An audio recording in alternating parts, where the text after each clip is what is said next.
Asih Eskom MCS adalah dosen dari Udinus Universitas Dianuswantoro Semarang. Sebagai dosen, kita diwajibkan untuk 3P, yaitu penelitian, pengabdian, dan pengajaran. Pada video kali ini, saya akan memaparkan pengajaran saya pada mata kuliah dasar pemrograman. Pada sesi kali ini, saya akan membahas tentang RPS, rencana pembelajaran semester pada mata kuliah dasar pemrograman. Berikut adalah RPS yang saya gunakan. Dasar pemrograman merupakan mata kuliah wajib untuk mahasiswa teknik informatika S1 pada semester 1 dengan SKS 4. Bobot SKS ini dibagi menjadi 2 SKS kelas teori dan 2 SKS kelas praktik. Capaian mata kuliah yang diampu atau digunakan oleh dasar pemrograman itu ada 10. Akan saya jelaskan satu persatu. M1 menjelaskan dan mengidentifikasi teknik informasi dan aplikasinya dengan peran berpikir komputasional dalam pemrograman di dalamnya. M2 menjelaskan rekayasa perangkat lunak dan pengantar paradigma pemrograman prosedural. M3 menjelaskan membuat dan mempraktekkan tipe dasar, numerasi, bentukan. Menjelaskan juga tentang variabel, nilai, assignment, input, dan output program. M4 menjelaskan dan mempraktikkan aksi sekuensial dalam pemecahan masalah komputasional. M5 menjelaskan dan membuat notasi algoritmik. M6 menjelaskan, membuat dan mempraktikkan operator dan ekspresi pemrograman. M7 menjelaskan, membuat, mempraktikkan, dan menganalisis kasus pada satu kondisi, 2 kondisi komplementer, banyak kondisi, dan kondisi bersarang. M8 mengidentifikasi, membuat, memilih, dan mempraktikkan berbagai jenis pengolahan dalam pemrograman. M9 menjelaskan, menggunakan, membuat, dan mempraktikkan larik atau array 1 atau lebih dari 1 dimensi, dan M10 membuat sintesis dan praktik dari semua capaian pembelajaran sebelumnya pada studi kasus permasalahan komputasional sederhana. Nah, dari capaian pembelajaran mata kuliah dapat kita simpulkan bahwa mata kuliah dasar pemrograman mahasiswa akan diperkenalkan dengan berbagai konsep dasar dari bahasa pemrograman. Selain itu, diperkenalkan juga logika algoritma disertai dengan analisa kasus dan cara merencanakan untuk membuat suatu kode program yang baik. Nah, pada dasar pemrograman Udinus ini menggunakan bahasa pemrograman C++. Untuk materi pembelajaran atau pokok pembahasannya ada 9 bab atau 9 chapter. Yang pertama, pengenalan teknologi informasi dan berpikir komputasional. 2. Paradigma pemrograman prosedural. 3. Tentang tipe, variabel, nilai, assignment, input, dan output. 4. Notasi algoritmik. 5. Operator dan ekspresi pemrograman. 6. Aksi sekuensial. 7. Analisis kasus pada berbagai kondisi. 8. Perulangan dan 9. Array. Nah, dari 9 pokok bab ini kita dapat dari pustaka yang utama itu dari ITB, dari Ibu Ingriani Lim, dan yang kedua dari Bejarni. Bejarni ini Bapak yang menemukan bahasa pemrograman C++ yang kita gunakan. Dan untuk pustaka mendukung diambil dari MIT Massachusetts Information and Technology. Lalu media pembelajarannya menggunakan aplikasi bernama CodeBlock. Nah, dari 9 bab dibagi menjadi 14 pertemuan dalam 4 SKS. Jadi 7 pertemuan, 10 UTS itu 7 teori dan 7 praktek, lalu 1 pertemuan UTS, lalu 7 lagi setelah UTS 7 teori, 7 praktek, setelah itu UAS. Jadi kalau di total itu 16. Karena ini 4 SKS, maka berkali lipat ya. 14 kali 2, 28 pertemuan. Seperti itu. Nah, pada minggu pertama, untuk pertemuan pertama kali yaitu pertemuan tentang teori. mungkin di hari Senin, lalu di hari Selasa yaitu pertemuan tentang prakteknya begitu. Untuk yang pertemuan pertama, mengikuti mata kuliah ini, mahasiswa dapat menjelaskan dan berdiskusi tentang teknologi informasi, peran berpikir komputasional, dalam melakukan instalasi software yang digunakan sebagai persiapan pemrograman, yaitu instalasi code block. Nah, untuk yang pertemuan pertama, saya akan praktekkan di kelas setelah video sesi ini. Dan untuk tugasnya, tetap ada di RPS ya, contoh rencana tugas mahasiswa pertama, yaitu tugas 1 tentang instalasi. Nah, untuk formatnya, bobot penilaiannya 20% pada format penulisan, 50% dari isi makalah, 30% pada waktu pengumpulan. Nah, isi makalahnya yaitu membuat laporan makalah ditulis dengan MS Word dengan sistematika format Udinus yang menceritakan step by step instalasi, menulis program, compile, dan running program. Nah, beginilah detail dari pengerjaan tugas pertama ini. Nah, di-upload atau dikumpulkan pada minggu kedua. Jadi, tugas ini dengan durasi 1 minggu seperti itu.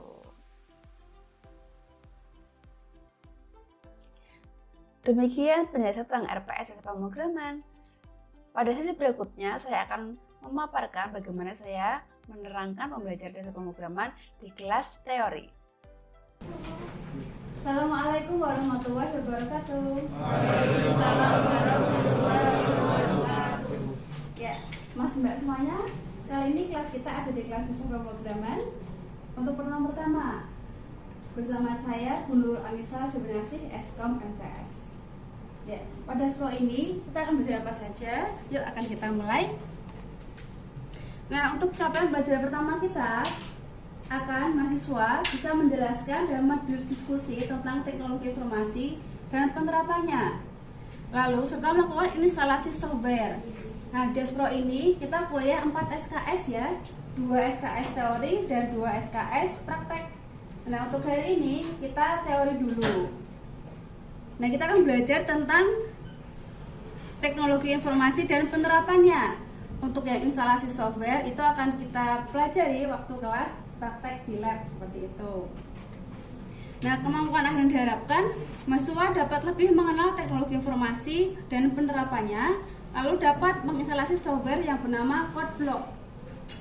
Oke. Nah, bahasa yang kita gunakan yaitu C++. Ya. Nah, sebelum itu ada kontrak kuliah. Biasanya ibu tugasnya 40% tugas, 30% UTS, dan 30% UAS. Nah, apakah ada yang mau direvisi? Oke. 50 tugas? Nggak berani ibu. Nah, oke. Sebelum kita masuk ke materi, ibu akan menjelaskan tentang RPS. Ini rencana pembelajaran ya. Nah, ini bisa kalian akses di LMS Kulino, bisa kalian download. Di sini tuh diketahui atau dituliskan detail dari tiap pertemuan. Jadi pertemuan pertama bahas tentang apa, pertemuan kedua tentang apa. Jadi kalian bisa mengetahui, bisa prepare seperti itu. Dan di RPS ini juga sudah ada tugasnya. Jadi kalian bisa mengetahui, oh tugasnya ada berapa aja ya. Nah, ada tugas 2, ada tugas 3 sampai tugas ke-5 seperti itu. Nah, kita akan cari tahu dulu RPS-nya seperti apa. Jadi kalian kalau di rumah bisa membaca. Nah, di deskripsi singkat Despro akan diperkenalkan berbagai konsep dasar dari bahasa pemrograman. Selain itu diperkenalkan juga logika algoritma, disertai analisa kasus dan cara merencanakan untuk membangun sebuah kode program yang baik. Kita akan belajar coding, belajar tentang analisa kasus seperti itu. Dan bab apa yang akan kita pelajari? Ada 9 bab di sini. Ada pengenalan teknologi informasi dan berpikir komputasi. Ada paradigma pemrograman prosedural. Ada tipe, variabel, nilai, assignment, input, output. Ada notasi algoritmik, operator dan ekspresi pemrograman, aksi sekuensial, analisa kasus atau bisa disebut juga dengan if, lalu pengulangan atau loop, dan array. Kita nanti belajar sampai array. Dan referensinya didapat dari 4 ini. Pertama dari Lim Ingriyani, itu diktat dari ITB. Jadi kita dari dulu mengarah Daspronya itu dari ITB. Dimana ITB kan bagus ya teknik informatikanya, seperti itu. Lalu ada dari Bapak Bujarni, ini pembuat dari program C++ asli. Lalu juga ada pendukung dari MIT. Kita cari yang Python walaupun beda bahasa pemrograman, tapi konsep codingnya akan kita ambil. Dan juga dari Introduction to Computer Science and Programming dari MIT juga, seperti itu. Nah, di pertemuan pertama sini juga sudah lengkap, ada teori, kita belajar tentang teknologi informasi, dan prakteknya memanfaatkan code block menggunakan bahasa C++. Nah, untuk RPS kalian bisa baca untuk mengetahui di setiap minggunya ada bab apa saja dan tugasnya apa saja. Nah, kita lanjut ke materi. Karena ini pertemuan pertama, jadi materinya yang ringan-ringan guys. Nanti kita sambil sharing-sharing tentang teknologi ya. Nih, apa yang Anda ketahui tentang teknologi? Banyak ya.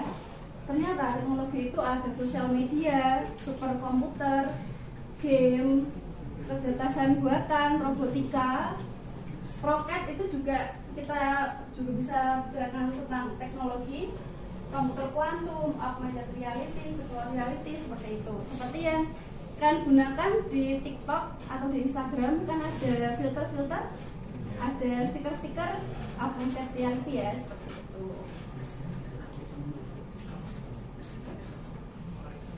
Nah, zaman now 35% profesi atau bidang pekerjaan hilang. Lalu ada 65 profesi bidang pekerjaan belum ditemukan. Yang hilang contohnya apa? Ada yang bisa menebak? Apa? Gak apa, salah nggak apa? Pasar, oh iya bisa juga. Di bagian mananya tuh? Ini Bu kasihin di tol. Penjaga tol kan sudah nggak ada ya? Kayak gitu. Terus penjaga kasir, bahkan di luar negeri udah otomatis semua ya, kayak gitu kebanyakan. Pegang pos. Lalu ada 65 profesi baru ditemukan, contohnya apa? Ada yang tahu nggak? Kesukaan kalian yang Asia? Ya itu kan. Itu kan dulunya nggak ada ya, YouTuber ya. Influencer, Instagram seleb kayak gitu. Lalu yang core kalian data analis dulu nggak ada ya. Nah sekarang ada tuh. Nah 75 sampai 75 juta tenaga kerja global beralih profesi karena yang dulunya ada sekarang nggak ada. Ini ya contoh old versus future. Penjaga pintu tol diganti sama e-tol kayak gitu. Terus ada supir, ada juga yang tanpa awak, mobil tanpa awak. Dulu ini pernah waktu Games ya dari Telkom 5G.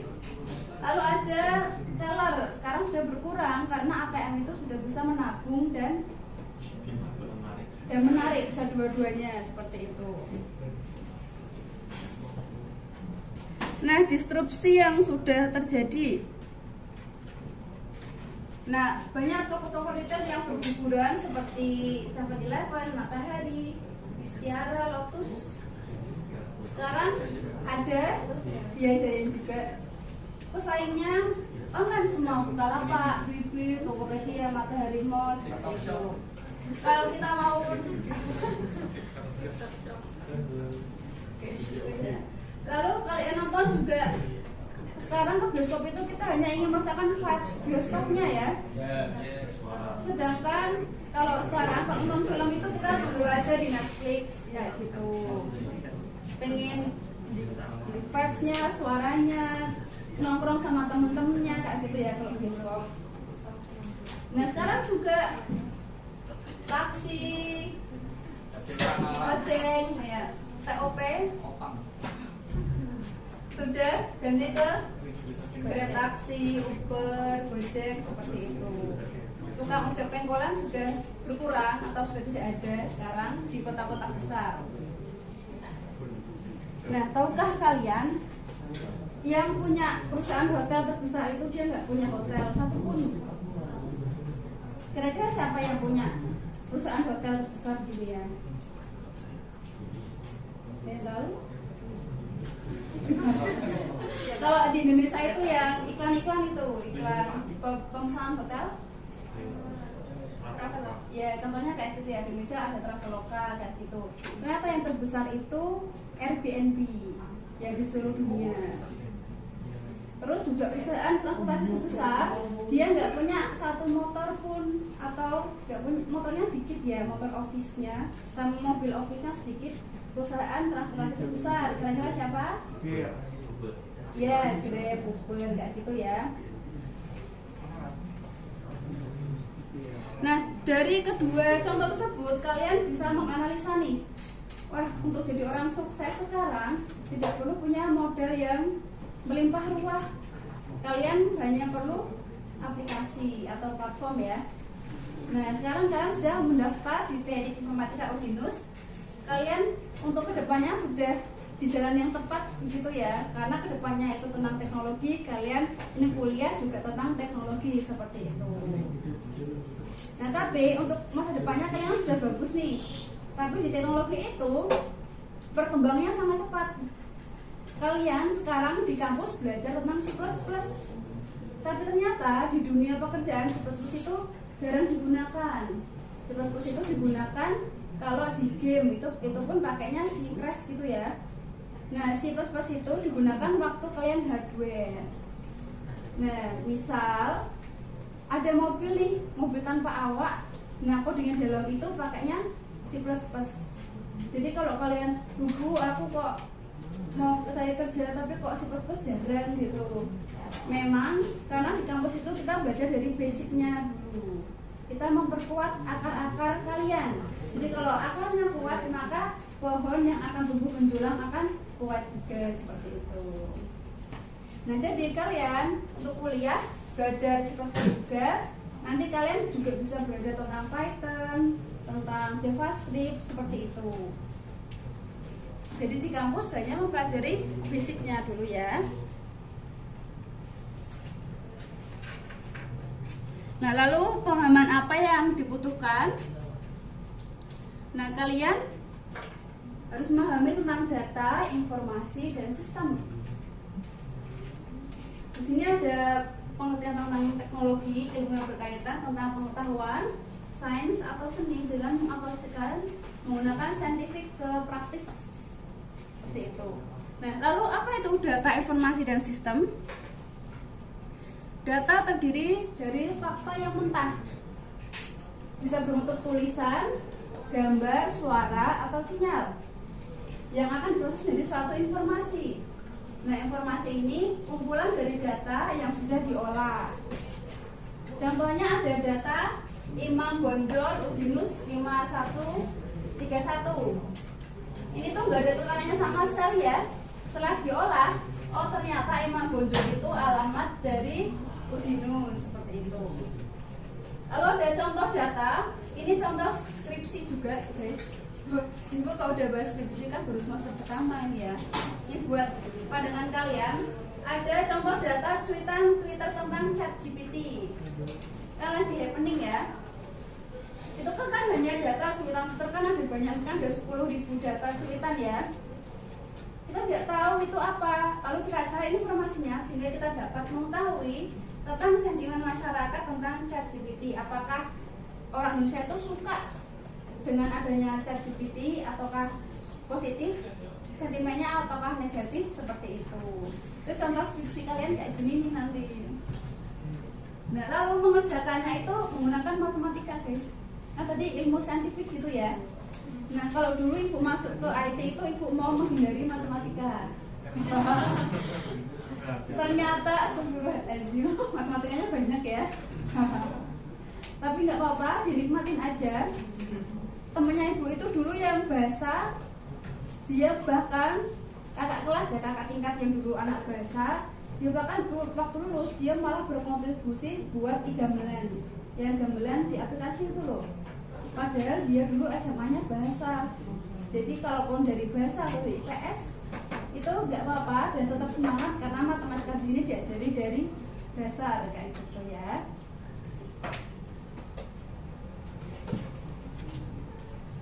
Nah, untuk sistemnya ada data diproses menjadi informasi. Kalau di komputernya ada input, proses, dan output seperti itu.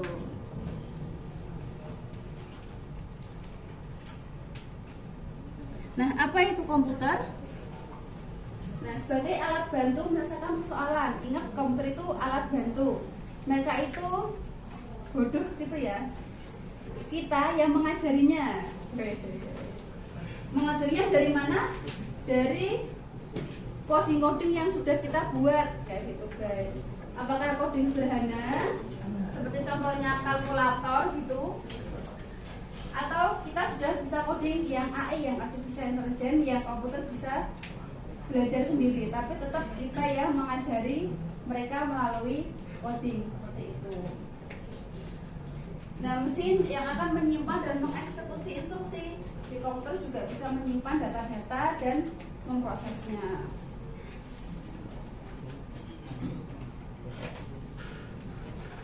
Nah, kita juga perlu komputer karena dia berbeda dengan manusia. Komputer itu tidak ada rasa bete, tidak capek gitu ya, tidak kemudian. Nah, kita juga perlu, dia juga bisa menghitung 1 miliar kalkulasi per detik, menyimpan sampai 100 GB. Nah, perhitungannya macam apa dibentuk dari suatu bahasa yang dilakukan oleh orang disebut dengan programmer atau kita nih yang belajar di bagian teknik informatika. Nah, komputer hanya tahu apa yang diperintahkan kepadanya seperti itu. Komputer itu tidak mereplace kita, tapi membantu kita ya dalam melakukan suatu pekerjaan. Nah, ibu tuh suka di IT walaupun di awalnya tersyok-syok begitu ya. Tapi ibu suka karena ibu punya moto Michi. Ini motonya, let's make world better place through technology. Mari kita buat dunia jadi lebih baik melalui teknologi seperti itu. Jadi di sini kita tetap semangat karena apa yang kita lakukan membuat aplikasi yang berguna pasti juga akan berguna kepada masyarakat seperti itu. Seperti contohnya Grab gitu ya, yang dulu kita harus jalan dulu ke pengkolan gitu cari tempat bapak-bapak yang tukang ojek. Dengan teknologi kita hanya bisa di rumah saja cukup mencari ojeknya seperti itu dengan menggunakan aplikasi. Dan juga misal kita kalau sekarang ada WhatsApp, jika ada kerabat yang berjauhan kita tetap bisa bersilaturahmi menggunakan WhatsApp tersebut, bisa video call, dan itu hidup kita akan lebih baik berdampingan dengan teknologi seperti itu guys. Jadi tetap semangat ya.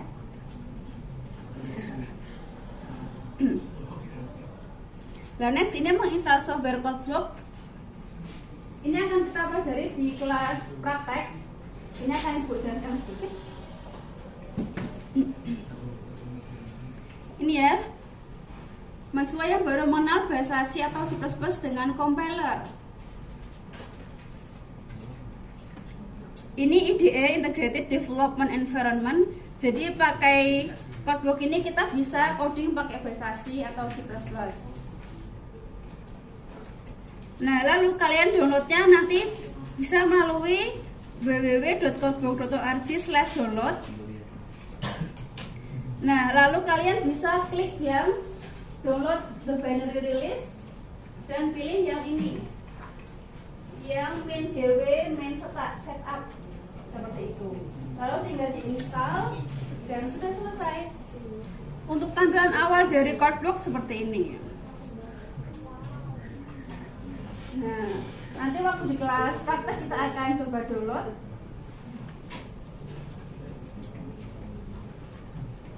Dan untuk tugasnya sudah ada di RPS guys. Iya.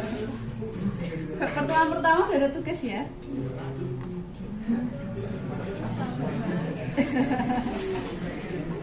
Nah,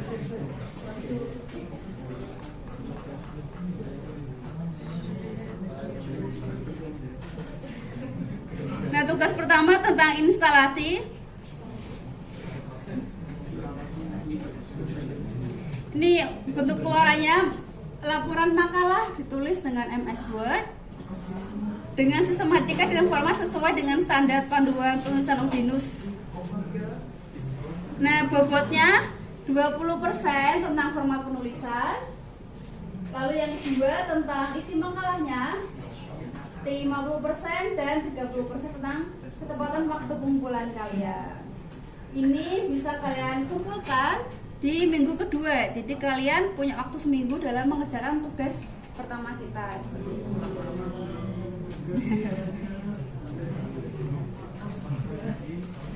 Oke.